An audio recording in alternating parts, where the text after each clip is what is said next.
So I'm gonna do my ages and basically give y'all story time about the most embarrassing thing I did to impress my crush. Like, and before, disclaimer, I was in 5th grade when this happened, so don't like judge. But I feel like this story time just shows you what people can do just to get somebody to like them. I'm not like this no more. I'm very much comfortable with my body now, and I love my shape, and I would not change that for nothing. Like, yeah, I got edges. It's just my hair is just really like light, so they see through. It's probably like, I don't know how old I was in 5th grade. My sister going to the 5th, she 10, so I was like 10, 11 when this happened. So at my school, we used to, the whole grade used to all go to lunch together, right? So y'all know, like, for example, and y'all, I'm in a hot car, that's why I'm kind of sweating. Like, oh my god, I'm sweating fast. Dang. I'm definitely finna go back in the house after I finish this story time with y'all. But yeah, so at my school, our grade, we used to have like where we all eat together or whatever, but we'd be at different tables. So it was my turn. It was me and somebody else's turn to like clean. Like one student had to wipe the table and others had to like, you know, clean under the table, like sweeping stuff. So I had to sweep and my other classmate had to wash the table off.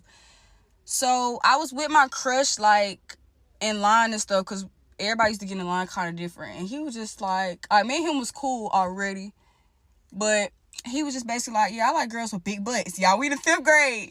Please don't judge me, y'all. We in the 5th grade. So he basically like, I like girls with big butts. So I'm like, okay, cool. Like, he basically just telling me like the girls he like or whatever. And I'm like, okay, you know, I want to be the girl he like, y'all. So it's gonna be so funny when I tell y'all what I did to get a big booty.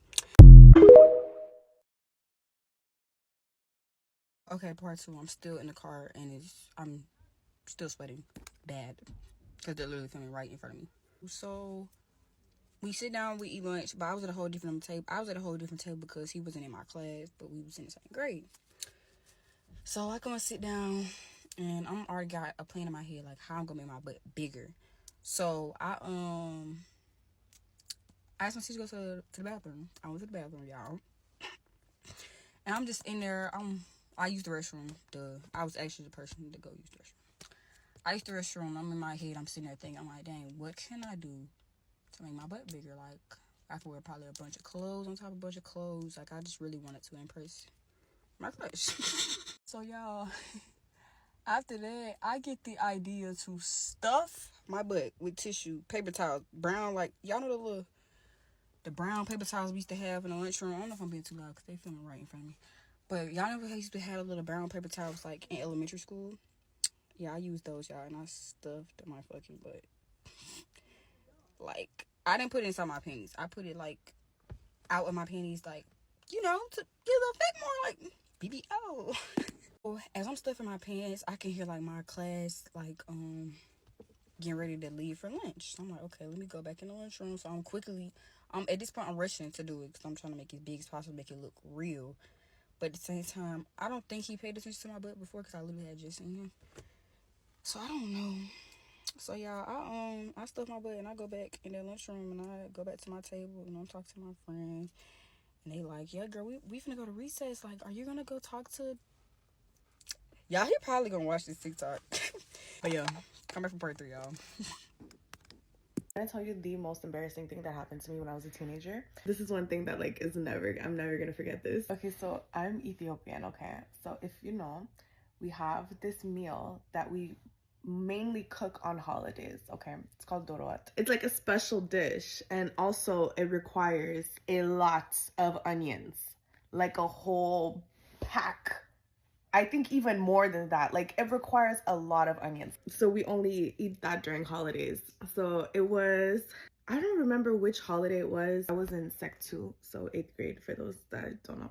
Usually when my mom makes it, she'll give us a warning of like, you know, stay in your rooms, close the doors, close your closet doors because the smell lingers. It's like a real deal, like full on, like everybody gotta lock in, hide your shit. Like, it's gonna stink. It's gonna smell like onions.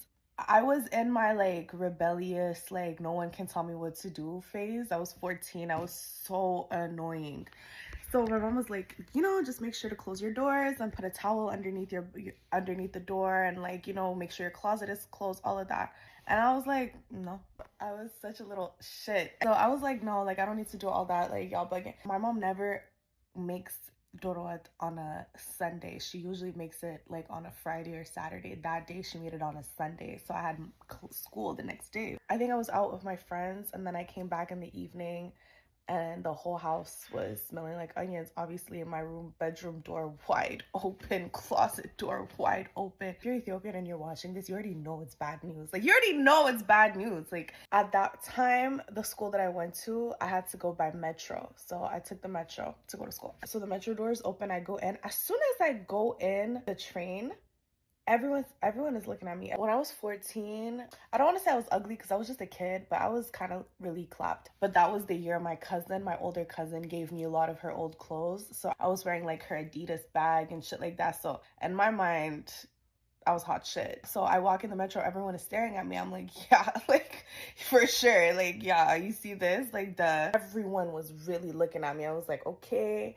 What is it? Is it a good hair day? Mind you, my hair looked a mess. I was like, what's going on? Like, is it a good makeup day? Mind you, blue eyeshadow, nothing else, looking a mess. I was like, tuh, like for sure you're staring. I take a seat immediately. The girl next to me gets her ass up and leaves. I said, okay, there's a slight racism, like it's okay. I didn't think it was deeper than that, you know? I leave the metro, I walk to school, I go into school, I go to my locker. I had a really big crush on this guy. His locker was close to mine, but he never paid any attention to me. That day, I'm walking to my locker. He does a full 180, turns around. I said, damn, whoa, girl, okay. And he looks at me, but I kind of act like I don't see him staring because I'm trying to be, mysterious and shit. So I'm really like, okay, what is it today? Like, it's giving all eyes on me, you know what I mean? I take my things and I go up the stairs for my class. At that point, I had not seen any of my friends. I think I was running a little bit late. So I had geography, okay? So I go up to my geography class, and the teacher was late as well. So the whole class was standing outside of the classroom waiting for the teacher to unlock the door and like let us in. So now it's like all my peoples, I'm in front of the geography class and I'm like, hey guys, what's up? So we're a good like 20 something students posted up outside the classroom. Now everyone is talking, blah, blah. I'm chit-chatting with my friends, blah, blah. I'm wondering when are the compliments gonna start flying in, because clearly like I look too good. Someone said, "Yo, ça sent les oignons." For those that don't understand French, what I just said basically is, damn, it smell like onions. I said, so then my heart starts beating. I said, bitch, there's no fucking way. You know when like those shows that they have the flashback episodes where you're thinking back on all the... I was going through every event that happened until then. I said, damn, wait, the people staring in the metro. Lady that got out of her seat. My crush. I'm like, fuck, bitch, I reek. I fucking stink. Now I'm like, okay, how do I play it off? You know how like when you fart and then someone's like, damn, it's stinking here, and you gotta act like, yeah, bitch, it's fucking stinking here, to like cover up? That's what I was doing. I was like, yeah, like, sis, what's that? And now when one person said it, everyone started to like, yeah, ew, it fucking stinks. No, ew, it stinks. Onions. I've been wondering, what's that smell? Next person, ew, ah. I'm like, I thought I was in a nightmare. Like, there's no way, like, I'm stinky poo, like me. One of my homies, I'm not gonna say his name, let's call him Carlos. Okay, he was my good friend, he was my neighbor, we went to elementary school together, all of that. Carlos starts doing this. I'm looking at him like, fuck, like he's about to crack the case. In my head, I'm telling myself, if this guy doesn't fucking stop sniffing like he's a freaking police dog, I don't know where I'm gonna go. Like, he gets closer to me. It's you! I couldn't even like make this up. I swear he did it like that. So drama, so extra, so like Scooby-Doo when they remove the mask, like really, like all of the theatrics. And then everyone started looking at me. It's Titi! Ew! Bitch. This was like in those movies, like when the kid gets bullied, like that's how I felt. And like, mind you, up until that point, bitch, I was popular. Like I was like, class clown, like, the one that would like beef with the teachers. I was like that kind of girl, so I was like, damn, I lost all of my aura right this second. And then some girls were doing the most like this, like, okay, sis, like, did you get picked? I was like, oh yeah, like my mom just made some like cultural food And they were like, ew, that food stinks. The teacher eventually came, but I was like, there's no way. We're in a hallway and niggas are about to pass out because I smelled too much. I'm not gonna sit in the classroom. I left. I left. I left the school. I was so embarrassed. I was so embarrassed. I went to the dollar store with all the little lunch money I had. I bought some perfume. I didn't know what to do. I was like, do I spray the perfume and go back to school? I eventually just walked my ass home. I told my mom, yeah, I'm staying home from school today. She said, why? I said, girl, I stink. She said, I told you to close your doors and open the windows. So yeah. Girlies, come, let's talk. What is the most embarrassing thing you've ever done in a relationship? Let me go first. So, few years ago, it's not now, I was dating this guy. So, let me say we were staying in London, for instance. We decided to go on a weekend getaway to another city. He has never been there. I have never been there. So we went there. We were having fun. During the day, we were kissing, walking around, doing couple things. So at night, we had like a misunderstanding. This was like 2 a.m. at night. So we were like shouting and quarreling. Then I picked my bag. I'm always the girl to walk out in a relationship. Not like any misunderstanding. I'm quick to pick up my car keys and walk out. So I picked my keys. I picked my bag. He held my bag. He held my phone. He held my purse. Mind you, this is like a place I don't know, so I could not even request Uber because it was with everything. The only thing I could take was my purse. But he had my phone, he had my bag, everything. So I went to the reception and I said, please, can you give me another room? And they gave me another room, like a cheaper room, and I went to the room. So I never knew that during this time, my boyfriend came out. Obviously, he knew I did not go anywhere. He knew I was around the hotel room or something. And before I went to the room, I told them that, please, if my boyfriend comes and asks if I got a second room, please tell him I went out. Obviously, like confidentiality, you understand? That's how I went to the room, but I was waiting for him to come and beg me in the room. So I think he went to the reception and started begging, pleading that please, if he knows I'm in the hotel, he probably knew I went to take another room. They should tell him the room, the room I went to lodge. After like all the begging, the Sha told him. So someone was banging at the door. Come out, come out. Sha came out and then I opened the door. It came in. We settled. 4 a.m. in the morning, I carried myself and I was walking back with him to his own room. Shame won't finish me. Like, you know, when you could see the receptionist and all of them, they were looking at me like, so after all you're younger, I wasted that room, wasted the money, and then the next morning we went for breakfast and we were kissing. And I want to know, what is the most embarrassing stuff you've ever done in a relationship? Let me know in the comment section.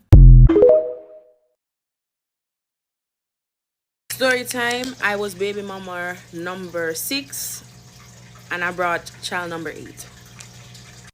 So basically I used to date this guy and we're gonna call him AGM. Now AGM and I met a few years ago and I didn't know AGM had all them kids until later on after we was dating. Now me and AGM dated for 5 freaking years and I met him when he had nothing, like no dry shit in him body, nothing at all. Like literally I was buying him clothes to make sure he looked like somebody whenever we go out, because I don't want AGM to look like a bum and me look like a hot girl next to him. Like my man had to look good. So if I had to get him together, I was getting him together. I was dressing him, I was doing everything. I was buying him clothes, shoes, every freaking thing. So basically me and AGM used to work at the same place and that's how we met. He wasn't even my type of guy. Like I didn't like guys like him. But you know how men be with the mouth. Like they be a little sweet with the mouth. So he was very freaking sweet with the mouth. And that's what really caught me. And that's why I ended up giving him so much of my attention until we dated. Now after 6 months of him trying to get me, I finally gave in and we started dating. Now when I realized that AGM didn't have nothing, like no house, no car, no clothes, no nothing, I would go out and spend my hard-earned money and buy him stuff. Mind you, we were working at the same job, but apparently my money was still better than what he was bringing in every paycheck. Now here's where the story started getting messy. So he told me he was going on a vacation to New York and I was like, okay. He told me he wanted to go visit one of his kids because mind you, he has 7 kids. So all the kids was, you know, in New York. Later on, I learned that he went to New York to get engaged to the mother of his child, one of them out of 5. So after I found out, like, I stopped talking to him, I was so hurt. Like, I would just cry all day long because it's like, what did I do to deserve this? Like, what did I do?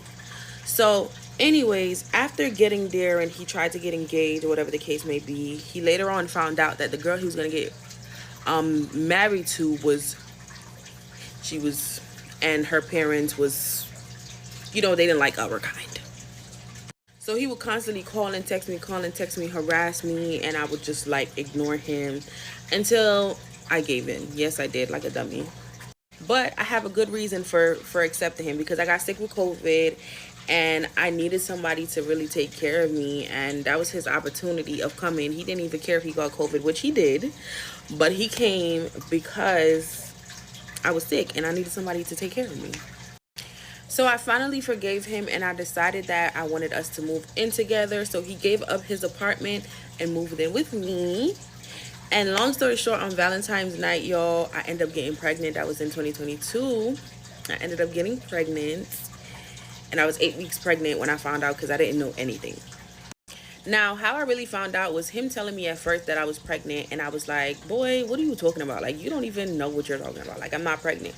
At the time, I wasn't ready for a pregnancy, but I knew eventually I wanted to be pregnant, just not at that moment. Now, let's give it to him. Throughout my whole entire pregnancy, he was the best person ever. He was so sweet to me. He was so loving and caring. Even after the pregnancy, everything was good. He was just so freaking sweet, and just like everything I wanted a man to be at the time. And then everything was good. Now, remember I said he wasn't bringing in no money. I was the only one that was bringing in money. So we would always have arguments. We would always fight. And it was always like this constant back and forth. And it got frustrated. And I felt like it was a burden. It was too much. And I wanted us to split. So I told him, I was like, I think we should really like start living together. Maybe it will bring us closer and it will help us to fix our relationship, being that a relationship is really toxic and it's not working out. So after a long time of trying to convince him, of him crying and fussing, he finally agreed, and we parted ways. We were still together, we were still dating, but he lived in his apartment, and I lived in my apartment. So he did something in November, and I ended up blocking him. He wasn't talking to our son and nothing. Like, I literally blocked him, and I was like, I cut him off completely, and we wasn't talking. Like, and then he texted me in December on a different number. So I blocked that number too, because like, what are you texting me on a different number for? Like, leave me alone. So he wanted to see the child. And remember I told y'all I blocked him and he didn't communicate with the child and nothing, none of us. I spoke to my aunt and I tried to get like a second opinion of what I should do in this situation. So my aunt was like, you know what? You can't keep the kid away from him. So you have to allow him to see the kid. And I finally accepted, and I was like, all right, whatever. So I let him see the kid. So I finally let him in, and he was talking to the kid again. Mind you, he was not sending him no money, no nothing. Like, it was still me doing everything. Like, he fought to see the child. He fought to speak to the child. And he still was not present financially when it comes to the kid. So at this point, y'all, I was so angry. Like, everything he did was just so, like, made me so angry. I would call him and hang up, like, not even giving him the chance to even get to the phone. Like, I was just so mad. So one day he called me and I said, all right, let's really talk about everything, because it just needs to be resolved. And while we were talking about the situation, like, literally, like, I felt like I was falling in love with this man again, y'all. Like, everything that he did, I just like pushed it to the side, because I started catching my feelings for him again. Like, and we haven't spoken 3 months. It has been 3 months at this point since we separated. So then he says, since we don't really have a real reason as to why the relationship ended, let's renew it, let's rekindle, let's really get back to how we used to be and everything like that. And I accept, y'all. I accept, because that's my Shayla. Like, I loved him. Like, oh my gosh. So anyways, before we even like jumped right back into the relationship, we put everything on the line. So he said to me like he had something to tell me. And I was like, okay. So he told me, y'all, and this was his exact word: I was waiting for you to come back, but I couldn't wait any longer. So I started to talk to somebody in Jamaica. Are you serious? Are you serious? Now, that person has 3 kids. Mind you, he has 8. So if he's with this girl, he's going to automatically have 11 when they get married. So let's keep up. Backtrack, he met her online and they've only been dating for 2 months. He don't know her personally. He's never seen her in person. He met her on an app, and mind you, he didn't have papers, so there's no way he was going to go to Jamaica to actually be with her. Now he says, like, you know, he don't want to hurt her feelings, like he's planning to get married to her. I have to question this man, because you was with me, you left to go and get engaged to your child's mother, right? That didn't work out because they're racist, whatever the heck. And you come back to me and we're working on things. You met somebody new and want to get married to her. Like, make up your mind. So I was like really confused. Like, I was just trying to put two and two together, trying to make the sense make that, because it didn't make none. Long story short, this man was like, oh, he want to start a new family with her and this, that, and the third. How you going to start a new family when you don't even care for the ones you have now? You don't even take care of our son or your other 7 kids. Like, what are you talking about? Now, mind y'all, I've been building this man for 5 years, spending on this man for 5 years, and he didn't have papers when we met. But his oldest daughter ended up filing for him, and that's how he got papers. But it's just like, I did so much for this man, and for him to really sit here and still trying to build with everybody else and not me, and I wanted us to have a better future and for our kids to come inherit everything, and you're doing this. Like, I was just so hurt. I stopped talking to him for weeks, trying to really grasp my head around everything that has happened. Not to mention, like, it was my money that I was giving him that was really, like, getting all the paperwork together for him to have papers. Like, I was spending all that money, not him, because he was not bringing in a dime. Now, he wasn't driving at the time. I ended up getting him a car. That car started to give issues. So I went to the dealership and I literally paid $2,500 down for him to get a new Honda, y'all. Literally. After that, his green card came and everything, and I was so excited, y'all. Y'all would have sworn it was my green card. Like, I was so happy for him. I was like, yes, finally, like, everything is gonna be good. You're gonna have a better relationship with your kids, blah, blah, blah, blah. But still, we were still, like, not on the best of terms. Now he said to me, babe, I need to go see the kids. I don't have money right now. I said, okay, baby, no problem. I spent $2,000 to get him a plane ticket to go see his kids, y'all. $2,000 plane ticket so he could go see his kids. Now, all of that, I said to him, save all the money that you have from January and December, and I'll take over the bills. Like, I'll pay for everything else in the house, all the bills. You just keep working and saving what you have. Y'all, I'm gonna have to do a part 2. This video is already 10 minutes long, so come back to part 2 for the rest of the story. As a kid, I was literally so freaking disgustingly weird. Like, I still am, like, just disgusting. But now it's, like, suppressed a little bit. Back in 5th grade, my brother introduced me to anime, and I feel like that was the worst thing socially that could have ever happened to me. It was a summer coming out of 5th grade, going into 6th grade. So I was like, okay, fine, maybe I'll watch a couple episodes. I became obsessed. So going into 6th grade, I was like, I gotta make this my entire personality. Like, I cannot just let this go. So fast forward like a month into 6th grade, it's October, and like Halloween is coming up, right? So I was like, this is my time to shine. This is my time to show everybody how great and cool I am. So I bought a $70 Naruto Uzumaki costume and wore it to school. School had like a costume competition where you would stand in front of the whole school and then they would cheer for your costume, and then whoever got the loudest cheer would win. So my friend goes, oh my gosh, you should definitely participate. This will be like so much fun. Like, yeah, I literally look so cool right now. Like, I should. So everybody had to go around and introduce their costumes. And when it came around to me, I decided it would be cool to speak in the voice. So basically I was like, hi, I'm Naruto Uzumaki. This is my costume. Except it was a lot more exaggerated than that, but it's like 5 a.m. so I'm not gonna put y'all through that. The principal was like, all right, y'all, give it up for Naruto Uzumaki. Nobody cheered. Dead silent. I mean, like a few scattered claps here and there from my friend group, maybe for some teachers. Nobody cheered. And the fact that I wasn't embarrassed back then, I was just like, oh, they probably just don't get it like I do. No, babes. No. Eventually, quarantine hit and I got out of that phase, but I got into miraculous. Y'all, that hit me 10 times worse. I would purposely try to trip down the stairs to be clumsy like Marinette.